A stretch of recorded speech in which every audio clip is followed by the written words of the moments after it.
This is how fast things are changing. This is the information age. If you're operating by old ideas, you're obsolete. You begin the game by, identifying your dream. I think that's really where it all starts. In today's economy and where we are today, it's not just a dream, it's more of a necessity. You've got to identify how you're going to survive more than how you're going to just, get something out there that you want. Here I am in New York City, financial capital of the world, surrounded by millions of people, most of whom will spend their entire lives working hard for money, but will have very little to show for it at the end of their lives. How many people are pissed off? I hate being told what to do. You have to fail fast. No one can steal my dream. You can count on the government destroying the dollar. All currencies have eventually gone to zero. You cannot save your way to retirement. If it's too complex for us, what do we have to do with our money? We have to give it to them. It was pure hopelessness. It was just 100% survival. Somebody's buying it. The public isn't buying it yet, but somebody is. How bad do you want it? That's the question. It's time to acquire. An unfair advantage. What is an unfair advantage? What you're about to learn may just change your life. It's showtime, baby. Let's hit it. The greatest opportunity in the history of mankind is here. We're in the greatest economic change in the history of the world.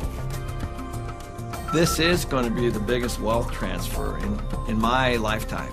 We've got an entire society that has been built up over the years with the idea that financial institutions are a better place to put your money than to take control of your own life.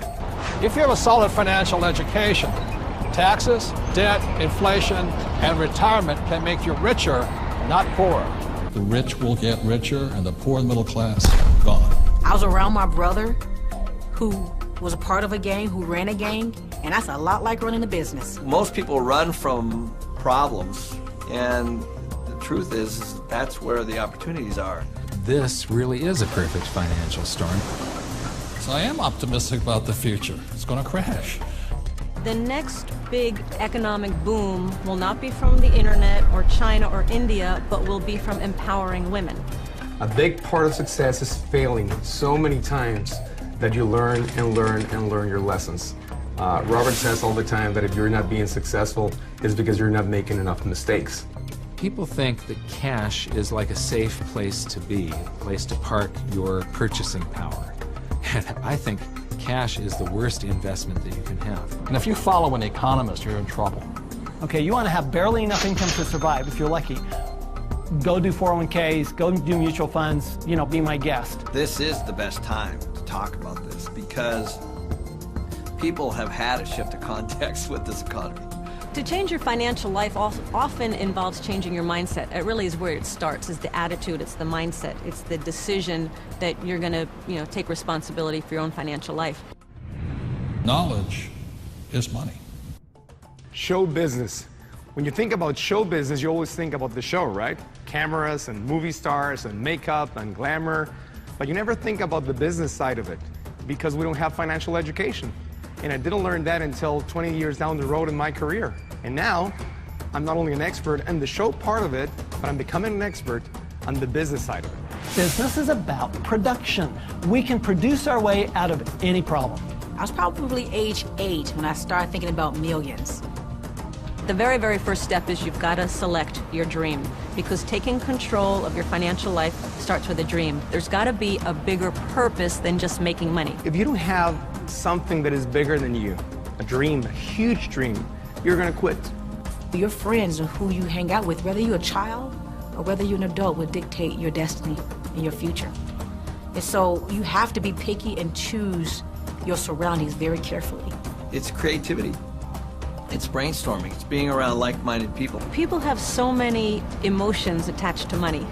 And it might be because of how their parents thought about money, or an experience they had around money that, they think it's evil, or they think rich people are bad people, and all of this stuff. But if you just break it down, money is just a tool to be used in this world. Everybody today uses money, like it or not. The absolutely fastest way to put money in your pocket is to reduce your taxes. Gold and silver have been the safe haven asset for every second of the last 5,000 years. My real estate that we own, you know, through depreciation wipes out most of our taxable income. You know, it just makes so much sense to me, you know, and it's so much easier. I went to war to fight for capitalism. I fought for the freedom for a person like me who had nothing, to work hard, to use my brains, and to build a better life for myself and many other people. The problem isn't capitalism. The problem is laziness. People who expect something for nothing. The problem is greed. People who take more than they give. And the problem is ignorance, an education system that thinks that money is the root of all evil. It's ignorance, it's financial ignorance that has caused so much of this problem, not capitalism. It's not just a dream, it's more of a necessity. You've got to identify how you're going to survive